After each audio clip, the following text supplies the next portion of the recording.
Good morning. Good morning. Welcome to the Unitarian Universalist Congregation of the Quad Cities. My name is John DeGrieve. I'm the treasurer of the church and member of the Board of Trustees. Welcome to our service. Unitarian Universalism encourages an open-end search to a meaning of life and a commitment to asking our values to shape our actions. We are a pluralistic religion that draws wisdom from many sources. We welcome all people into our beloved community of whatever age, race, ethnicity, physical ability, sexual orientation, gender identity, or religious background.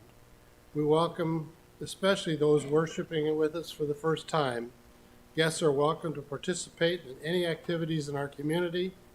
The welcome team members are wearing green name tags and are ready to answer any questions you may have if you are a visitor or new to this congregation. Pastoral care team members are wearing yellow name tags and are able to talk to you if you have life transitions or need assistance. We invite everyone to join us downstairs after service for coffee and snacks so that we can get to know you better. Thank you for being here today.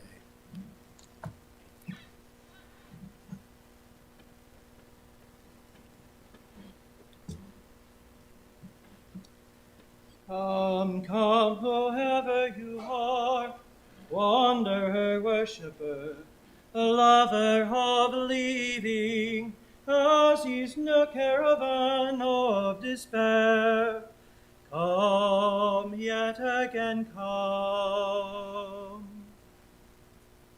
We come together every week, bound not by a creed or a mutual desire to please one God or many gods. Yet we are drawn together by a belief that how we are in the world, who we are together, matters. We will light this chalice together in knowledge that love, not fear, can change this world.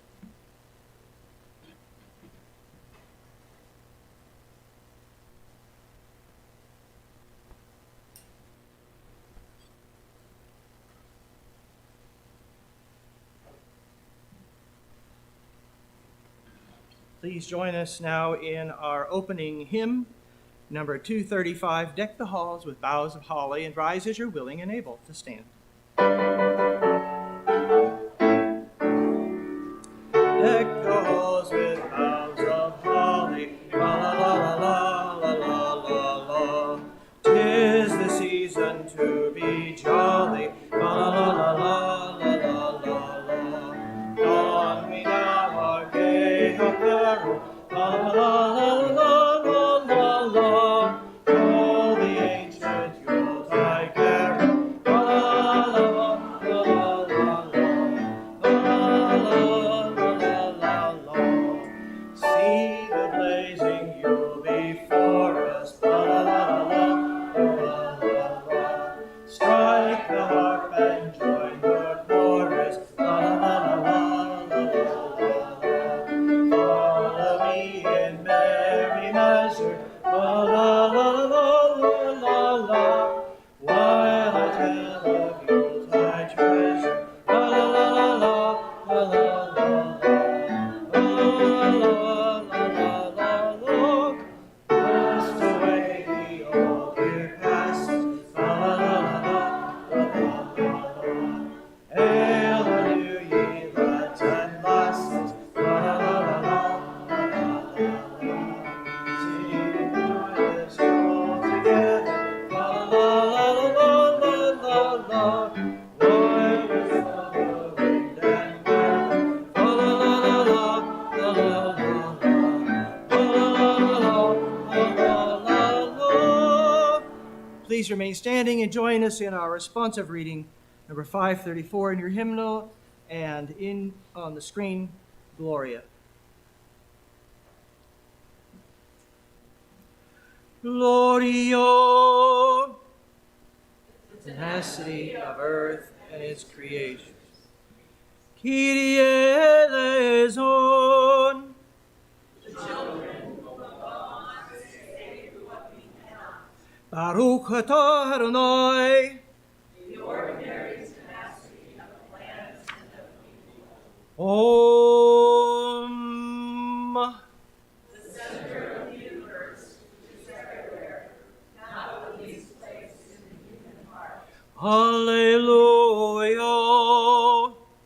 Love that survives anger and winter and despair, sorrow and even death. Shalom.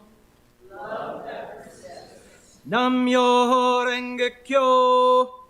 Calm and is the seed in the dark. Amen. For endings that are beginnings, for beginnings that are endings. Hallelujah. Circle, the spiral, the web, the egg, the orbit, the center, the seed, the flower, the fruit. Amen.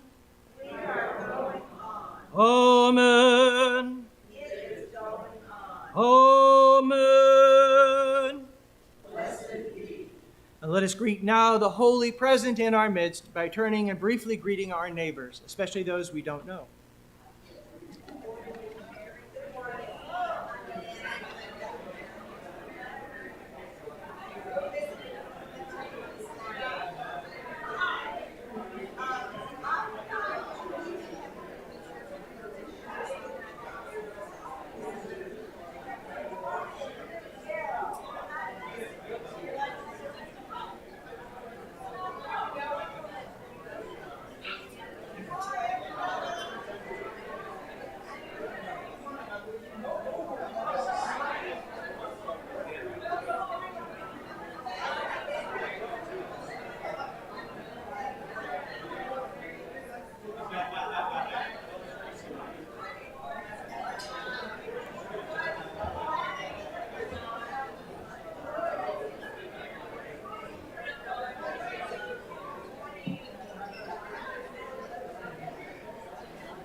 My colleague, the Barbara Wells Tenhove, says, while most of us have heard the term winter solstice, we don't necessarily know what it means. Many years ago, she says, when I first started celebrating the solstice, a scientist explained it to me in a way that made sense. Learning from him, I wrote a reflection on the solstice that gives his scientific perspective a spiritual slant. I share it with you now. The dark time has come. The earth, in her great dance around the sun, has come inevitably to the solstice, the time of extremes, of distance, of darkness and light. In our hemisphere, we experience this time as one of cold darkness, of shortening days and lengthening nights. The earth is tipping, from our perspective, further and further away from the sun. We wait, but the moment when the darkness is greatest is not entirely predictable. The spinning dance of the earth continues, but for one brief instant, when the axis of the earth's rotation crosses the line through the center of our orbit around the sun, the tipping stops. And for a moment, we seem to stand suspended in space, pulsing with potential movement and ongoing life. Then, like a child's top that almost fell over, we are saved by the spin and lifted up again towards the light. So ends this reading. For me, one of the great symbols of this time of year in my time in the pagan community is the green man, a mask of which is on the table down here, a mask that was given to me many years ago by a friend of mine from England. The green man is a legendary figure, being primarily interpreted as a symbol of life, death, and rebirth, representing the cycle of new growth that occurs every spring. Most commonly, he is depicted in sculpture or other representations as a face which is made of or completely surrounded by leaves. He is a pre-Christian and contemporary pagan symbol who heralds spring after a long winter and the renewal of lush vegetation. The symbol of godhood within the male and its relationship with the transcendent life force of the goddess, the female expression of divinity. The green man is also variously known as the Jack in the Green, Robin Hood, the King of the May, and the Garland, and is historically a central figure in May Day celebrations throughout Northern and Central Europe. In the Journal of Further Future Studies, Professor Phyllis Ariano writes, "The green man is an artistic and iconic representation, part human, part plant. History is filled with green man images in architecture, stained glass and sculpture, painting, mythology, literature, and folklore. It is a recurrent visual phenomenon in Western art practice, appearing and disappearing consistently across numerous time periods, cultures, and geographic locations. Evidence show that these emergences are often linked to times of upheaval, change, or environmental crisis. Currently, the image is reappearing in a wide range of artistic and cultural manifestations." Ends the reading. Some modern examples include Peter Pan and the Jolly Green Giant. The green man is also an archetype of the oneness of the earth and is often seen in conjunction with Father Christmas, the gift giver, and can be seen as a form of the green man also.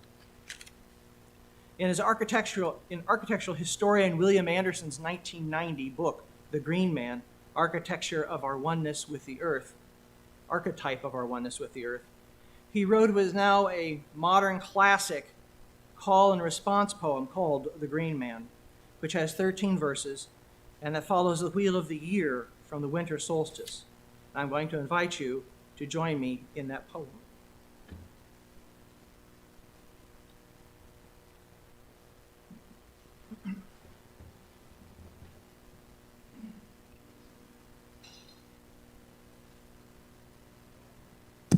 The mic's on. There we go. So, do any of you remember this from last year?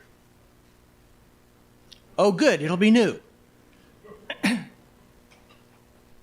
All right. So, at the end of every set of stanzas, there is a line that I say, and then you're going to say a response back. And it'll be real obvious what the response back is going to be. Because I will say something like, "I am thought of all plants," says the green man. And you will say, "I am thought of all plants," says he. Okay? "I am whatever it is," says he. All right? So, "I am thought of all plants," says he. Or, "I come with the wind," says he. "I rise with the sap," says he. That sort of thing. Okay? You got that? Okay. And you need to be there ready for it when I say it, okay? You gotta attend to it. You know? All right? You good? Okay. All right.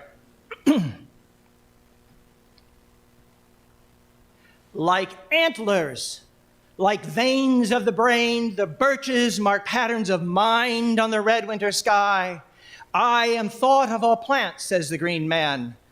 "I am thought of all plants," says he. "The hungry birds harry the last berries of rowan, but white is her bark in the darkness of rain. I rise with the sap," says the green man. "I rise with the sap," says he. "The ashes are clashing their boughs like sword dancers. Their black buds are tracing wild faces in the clouds. I come with the wind," says the green man. "I come with the wind," says he. "The alders are rattling as though ready for battle, guarding the grove where she waits for her lover. I burn with desire," says the green man. "I burn with desire," says he. It's in and out of the yellowing wands of willow. The pollen-bright bees are plundering the catkins. I am honey of love, says the green man. I am honey of love, says he. The hedges of quick are thick with May blossom as the dancers advance on the leaf-covered king. It's off with my head, says the green man. It's off with my head, says he. Green man becomes grown man through the flames of the oak as his crown forms his mask and its leafage his features. I speak through the oak, says the green man. I speak through the oak, says he. The holly is flowering as hayfields are rolling, their gleaming long grasses like waves of the sea. I shine with the sun, says the green man. The hazels are rocking the cups of their nuts as the harvesters shout when the last sheaf is cut. I swim with the salmon, says the green man. I swim with the salmon, says he. The globes of the grapes are robing in bloom like the hazes of autumn, like the Milky Way's stardust. I am crushed for your drink, says the green man. The aspen drops silver of leaves on earth's silver, and the poplars shed gold on the young ivy flower heads. I have paid for your pleasure, says the green man. I have paid for your pleasure, says he. The reed beds are flanking in silence the islands where meditates wisdom as she waits and waits. I have kept her secret, says the green man. I have kept her secret, says he. The bark of the elder makes whistles for children to call to the deer as they rove over the snow. I am born in the dark, says the green man.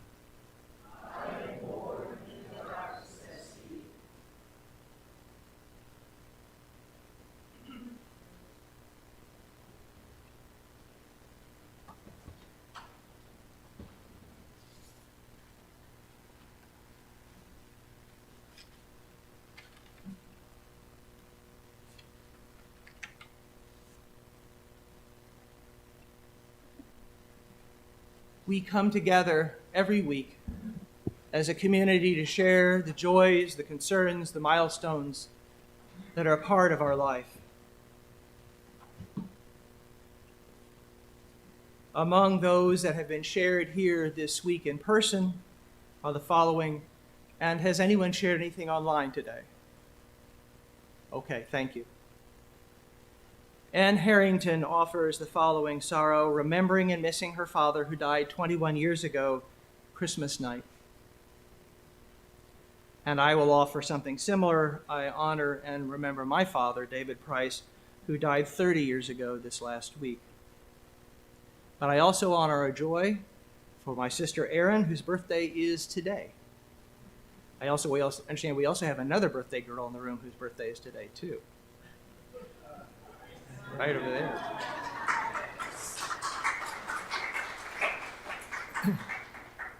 And a joy from Dick and Lee D. Lazio, who are thanking all for their generosity to the congregation in honor of their 50th anniversary celebration.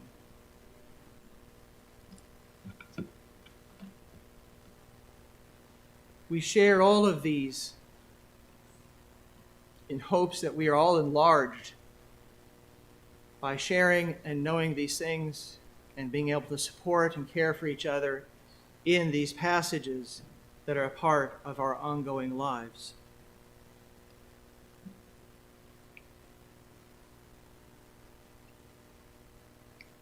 My colleague Lynn Cox has written the following prayer. Spirit of life, who draws us together in a web of holy relationships, Make your presence known with us and in us and among us. Remind us that we are not alone in history. Ignite us with the courage of the living tradition. Remind us that we are not alone in entering the future. Anchor us with patience and perseverance.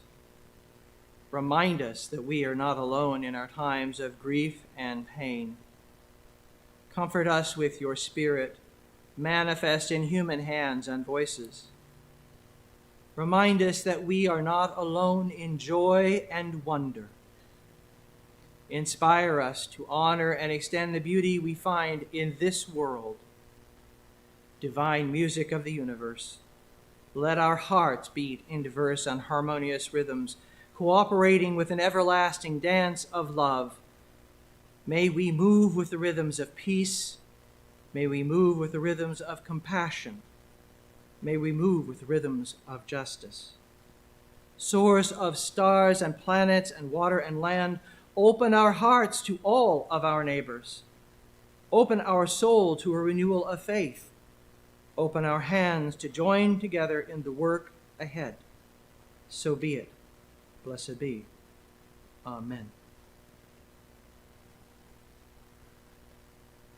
Please join us now in a moment in silence, in meditation or reflection, as you will.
I want to take a moment to thank Gates for his work this week, which has been tremendous. He does 3 services.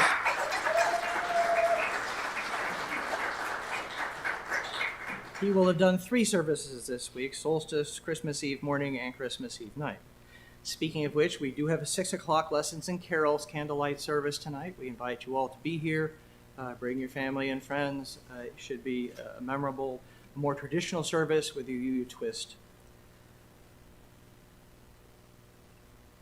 We also would like to thank all of our technical people who are here today, both during the week and this morning and this evening, who are helping us make sure that this service happens not only for us here, but for those folks who are joining us online.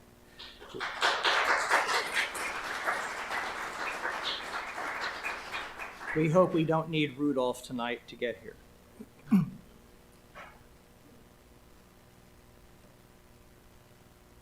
This is a kid-friendly version of the Hanukkah story written and adapted by Rabbi Sarah Spadon, a rabbi and a mother of 4. So I think she knows something about that. She says, long ago, in the land of Israel was ruled by a Syrian king named Antiochus Epiphanes. King Antiochus counted many Jews among his subjects who lived their lives according to Jewish custom and tradition. And like Jews today, they celebrated Shabbat and marked the festivals of Passover, Sukkot, and Shavuot. Unlike Jews today, though, their Jewish ancestors worshiped at the temple in Jerusalem city. This temple was the holiest of holy places, the center of Jewish life at the time.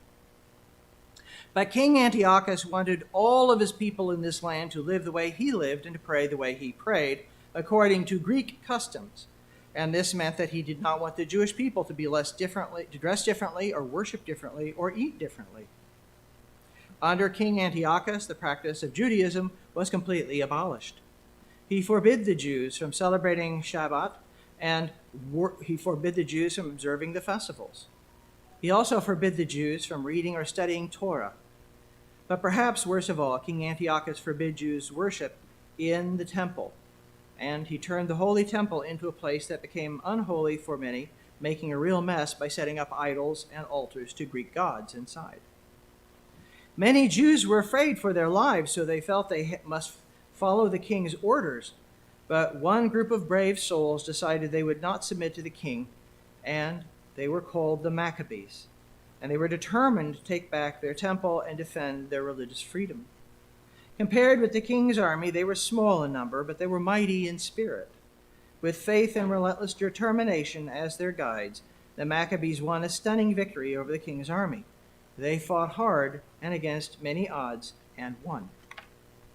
The Maccabees successfully took back the temple from King Antiochus, but they were heartbroken to discover the king had not taken care of the holy space. They lovingly cleansed every inch of the temple, and then the Maccabees held a glorious rededication ceremony. The word Hanukah means dedication, and it comes from the moment when the temple was ritually returned and triumphantly to the Jewish people.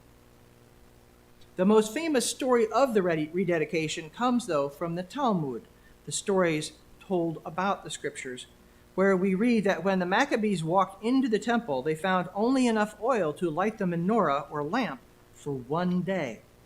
But miraculously, that small amount of sacred oil lasted for 8 days, which is exactly how long it would take for them to get new sacred oil. Today, the celebration of Hanukkah lasts 8 days in honor of the miracles that occurred so many years ago. This year, Hanukkah was celebrated December 7th through 15th, when Jews lit 8 candles on the Hanukkah, 1 candle the first night, 2 the second night, and so on. Other traditions include eating latkes, potato pancakes, and other foods fried in oil, as well as spinning the dreidel atop whose letters remind us of Nez Gadol Hayasham, which comes for the acronym for a great miracle happened there.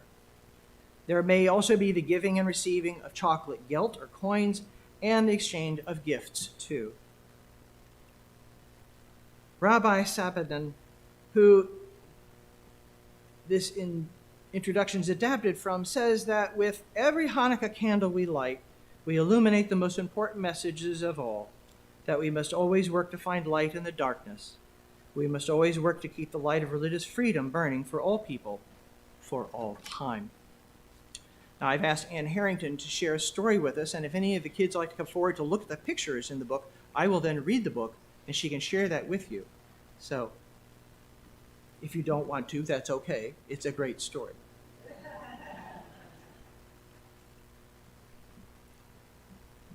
All right.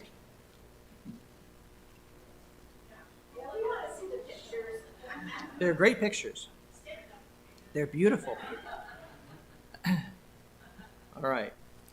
So, Anne is adapting. This is great.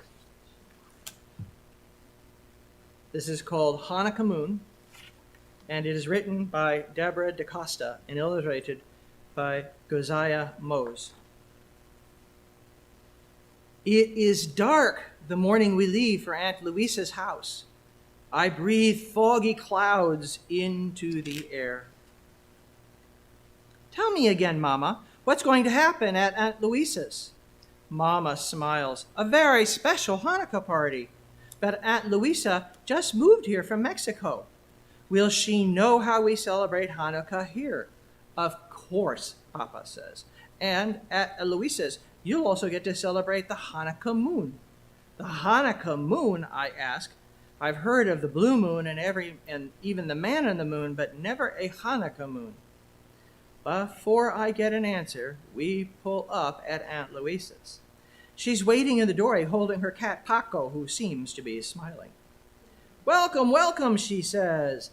Papa hands her my suitcase, and then he tucks some chocolate Hanukkah coins in my pocket. To sweeten your visit, he says, hugging me. As we wave as Mama and Papa pull away, I unwrap a chocolate coin and pop it into my mouth. Aunt Louisa's house is filled with colorful rugs and lots of photos on the wall. I admire a shiny pink banner over the fireplace which says Feliz Hanukah. The letters are all made out of tiny photos of birds. That means Happy Hanukkah in Spanish, Aunt Louisa says. The birds are from my bird tree. She points towards a huge bare branch tree in the backyard. Also hanging from the dining room ceiling is a gigantic piñata in the shape of a dreidel. Wow, I say. When are we going to break open the piñata? The night of the Hanukah moon, Aunt Louisa replies. What exactly is a Hanukah moon, I ask, wondering if it is a moon shaped like a large potato latke. You'll find out soon enough, Aunt Louisa says. I pop another chocolate coin in my mouth. I wonder about birds I can't see and a moon I've never heard of. In the kitchen window is a big Hanukah that looks like a boat with birds, squirrels, raccoons, and deer. I like your Hanukah, I tell Aunt Louisa. I've never seen one like it. I made it myself, she says. It's my little Noah's Ark. I modeled it after my backyard friends. I look out the window. The backyard is empty. I guess Aunt Louisa has a great imagination. That night we celebrate by lighting the Hanukah and eating latkes. I give Aunt Louisa a little silver dreidel from Israel. She gives me a small package wrapped in shiny blue paper. It's a little camera. I take pictures of Paco sleeping on his back, Paco playing with a ball, Paco playing, looking out the window. Aunt Louisa smiles. I'm glad you like taking pictures, Isabel. Maybe you can visit one of my photography classes. You take classes, I ask? I teach them, she answers, at the university. You'll get to meet some of my students soon. I look outside again before I go to bed. There is hardly any moon, just a tiny sliver of light. I fall asleep dreaming of a moon shaped like a giant dreidel that pops open, showering the world with Hanukkah gifts. Aunt Louisa wakes me early. The sun is just coming up. Quick, she says, throw on your coat and slippers and take your camera. We walk toward the bird tree. Shh, she says, walk softly. The tree is full of birds, chirping and buzzing and pecking away at feeders. Take some pictures, she whispers. Then we can look in my bird book and see which ones they are. I take lots and lots of pictures. Aunt Louisa takes some too. When we are finished, we go back to the house for jelly donuts and cocoa. While Aunt Louisa prints the pictures, I get dressed. When I look outside again, the sun is up, but the birds are gone. Aunt Louisa spreads our photos out on the dining room table next to the bird book. We have taken pictures of black-capped chickadees, cardinals, kinglets, and blue jays. The chickadees are wearing little black hats that look like yarmulkes. Maybe they are Hanukkah birds, and maybe they will bring the Hanukkah moon. That night, after we light the Hanukah, Aunt Louisa gives me a beautiful scrapbook of our bird photos. Outside, the moon has gotten even smaller. I wake up with a delicious smell. Aunt Louisa is baking dreidel-shaped cookies. As I help her cut them out, I sing, dreidel, dreidel, dreidel. I make them out of clay. Aunt Louisa sings back, trompo, trompo, trompo, lo hice de barro. We sing more verses in English and Spanish while we sprinkle the cookies with colored sugar. I eat 2 more before Aunt Louisa stops me. You can have plenty more tonight when we celebrate the Hanukkah moon. At last, I will get to see the mysterious Hanukkah moon. I help Aunt Louisa cut vegetables for couscous. We brush Paco until his fur shines. Aunt Louisa puts out plates of grapes, nuts, and berries outside on a low table. She adds a small bowl of water. We may have some surprise visitors tonight, she tells me. Why don't we just invite them in, I ask. Aunt Louisa just laughs, and I wonder if these surprise guests have bad manners. It's starting to get dark when Aunt Louisa's students arrive. They kiss Aunt Louisa on the cheek and shake my hand. Isabel, meet Vida, Bathsheba, and Naomi. Aunt Louisa says Vida is carrying a huge bunch of flowers. Bathsheba holds a straw basket filled with little boxes of sweets, and Naomi has 2 cameras dangling from her shoulders. We join Aunt Louisa in blessing the lights. She adds a special reading. Tonight is Rosh Hadesh, the beginning of the new month, and an important time for women. You remember that when Moses came down from Mount Sinai with the 10 Commandments, he found the Israelites worshiping a golden calf. According to tradition, the women refused to contribute their gold to help build the idol. Their reward was a special holiday once a month, Rosh Hadesh, the time of the new moon. Wow, I say, I didn't know that. After dinner, it's time to break open the piñata. I stand on a chair and whack it hard with a stick while Aunt Louisa holds me tight.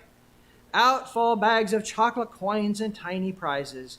Wow and double wow is all I can say. This is the best Hanukkah. It's not over yet, Aunt Louisa says. Let's go outside.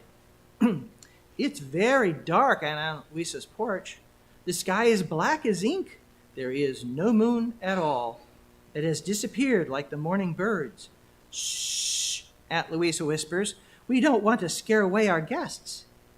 But where is the Hanukkah moon? I whispered. Aunt Louisa points toward the sky. It's there, she says. It is the Luna Nueva, the new moon that always appears during Hanukkah. But why can't I see it, I ask. Because the bright side is facing away from the earth, she says. Tomorrow night it will start to reappear. My eyes are getting used to the dark, and now I can see the guests. 2 deer and a fat raccoon are eating the nuts and berries Aunt Louisa has left for them. Look, I whisper. She says, she whispers back, yes, they come in the dark when they feel safe. While we watch, Aunt Louisa's students take pictures with their special night cameras. When all the food is gone, the animals disappear and we go inside. As the guests leave, we wish each other a Hodesh Tov, a good month. That night I dream about a moon, birds, and animals that appear and disappear. In the morning, I pack my camera, scrapbook, and piñata prizes. Aunt Louisa braids my hair into one long braid, just like hers. I feel sad to leave when Mom and Papa come. Aunt Louisa and I give each other hugs. I even hug Paco. And I give Aunt Louisa some of my chocolate coins. To sweeten the rest of your Hanukkah, it will be sweet, I tell her. I can come back again sometime, take more pictures, and see your backyard friends and celebrate another Rosh Chodesh? Absolutely, Aunt Louisa says, smiling as she pops a chocolate coin in her mouth. I smile back and pop one into my mouth, too. So ends our story.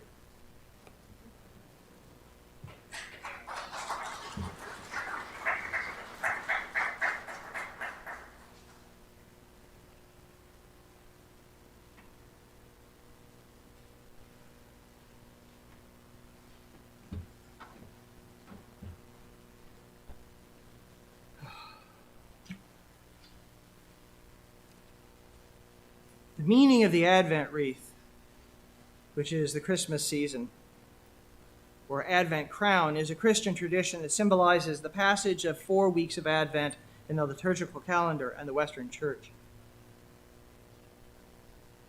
It is a traditionally Lutheran practice, although it has spread across many Christian denominations. It's often a horizontal, evergreen wreath with 4 candles, sometimes with a 5th in the white in the center, called a Christ candle.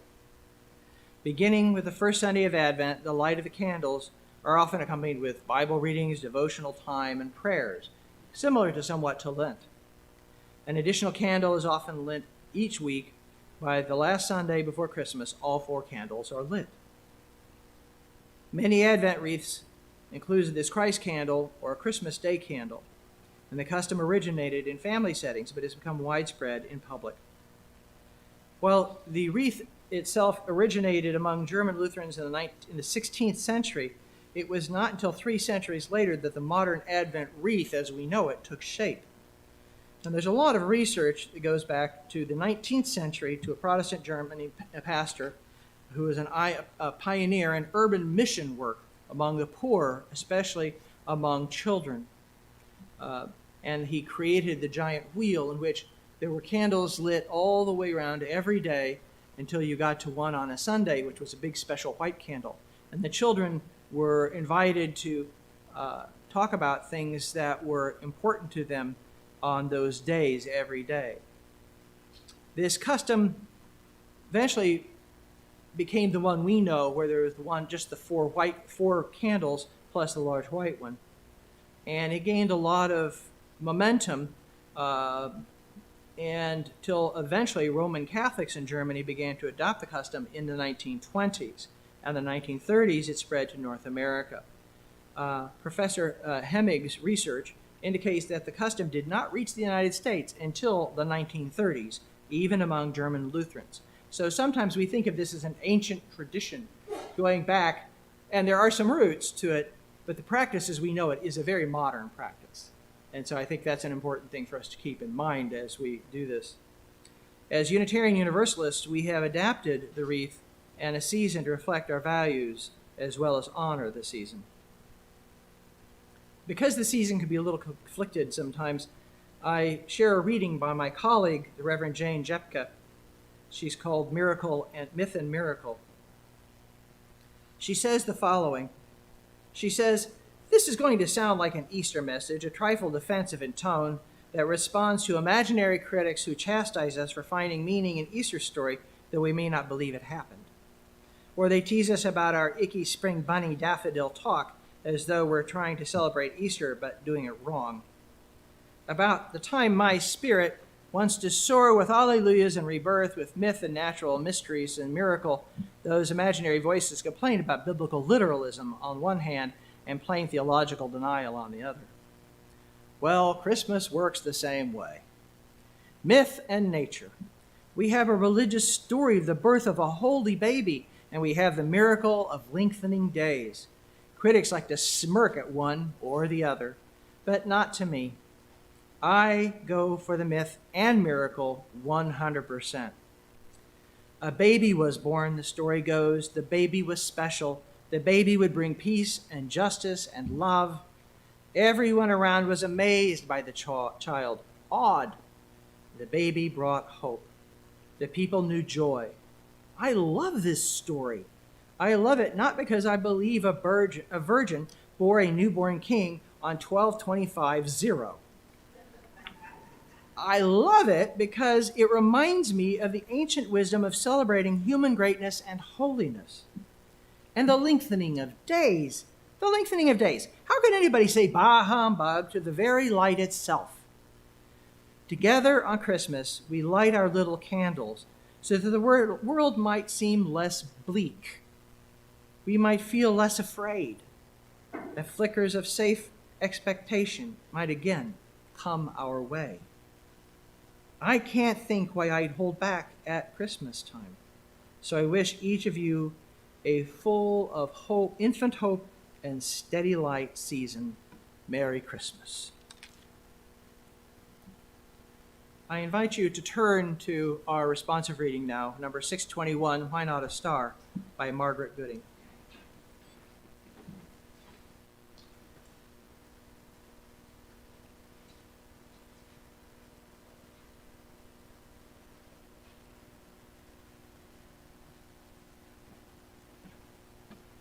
I have to say I was briefly acquainted with Margaret Gooding. I knew her as Peg Gooding when she was working at the Foz Center Library at Meadville Lombard when I was a student in the mid-1990s, and I miss her. She was a great presence.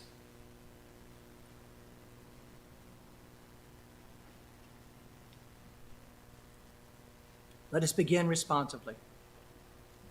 They told me that when Jesus was born, a star appeared in the heavens above the place where the young child lay. I was very young. I had no trouble believing wondrous things. I believed in the star. It was a wonderful miracle, part of a long ago story foretelling an uncommon life. They told me a supernova appeared in the heavens with its dying burst of fire.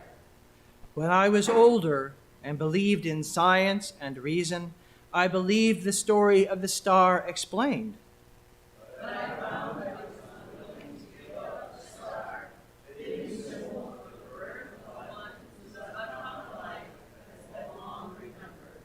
The star explained became the star understood for Jesus, for Buddha, for Zarathustra. Why not a star?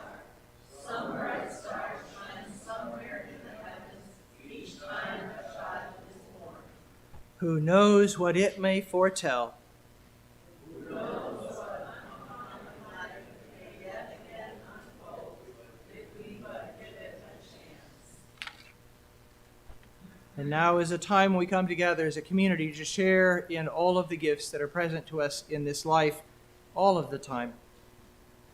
This congregation is a theologically diverse community with membership open to all in accordance with this mission and vision. We are a welcoming congregation to all people of all sexual orientations, and we unconditionally welcome any and all of you to our community of mutual caring and serious intent to grow as spiritual and moral beings. Our congregation is entirely self-governed by democratic process, and one of the privileges of our free church tradition is to provide all of our financial support for our many ministries from among ourselves. Generosity is therefore one of the spiritual values we recognize as central to our personal and institutional well-being. This congregation is supported by the pledges of our members and friends, and the offering provides an additional opportunity for expressing generosity by those attending today's service here in person and online. Half of the undesignated offering this week and this month will go to year-end staff bonuses. Online giving may be done via our website at uucqc.org or by PayPal. You are now invited to participate in the blessing of giving as the ushers come among us to accept the gifts of this congregation. Please be as generous as you are able. Thank you.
thank you for your generosity. Our closing song is Here We Come A-Wassailing, an insert in the order of service and on screen. We invite you to stand as you're willing and able in body or spirit. There are 4 verses, and we're going to do all 4. Yep. Here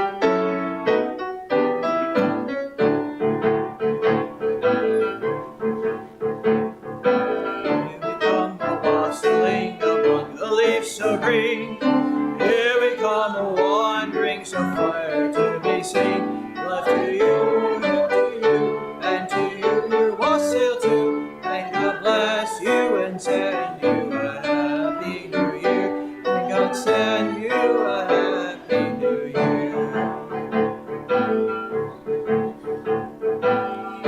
Lazy people who ride from door to door, we are your children whom you have seen before. Love to you, and to you, wassail too.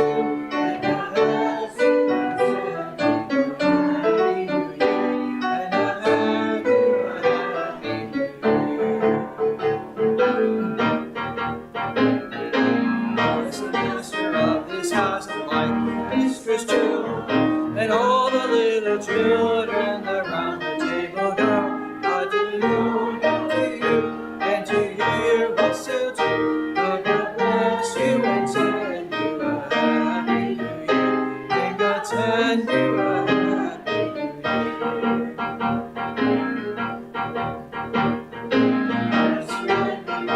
As you set beside the fire, making goods for children who wander in the mire.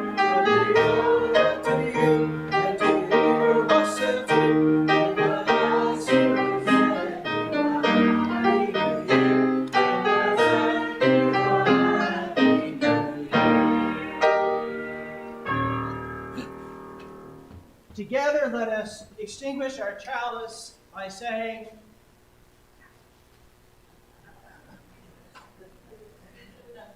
there we go. Extinguish this flame, but not the light of truth, the warmth of community, or the fire of commitment. These we carry in our hearts until we are together again. Within each of our hearts there is a most glorious light. Go forth and let its spark help you understand what troubles both you and others. Go forth and let its light of reason be a guide in your decisions. Go forth and bring its rays of hope to those in need of help, both in body and spirit, that they may find healing. Go forth and fan the flames of passion to help heal our world. Go forth and spread the warm glow of love, pushing back the darkness of the world. Go forth and share your glorious light with the world. May the Eternal bless you and protect you. May the Eternal smile upon you and favor you. May the Eternal befriend you and prosper you and all people always. Amen, and blessed be. Please be seated briefly for the postscript.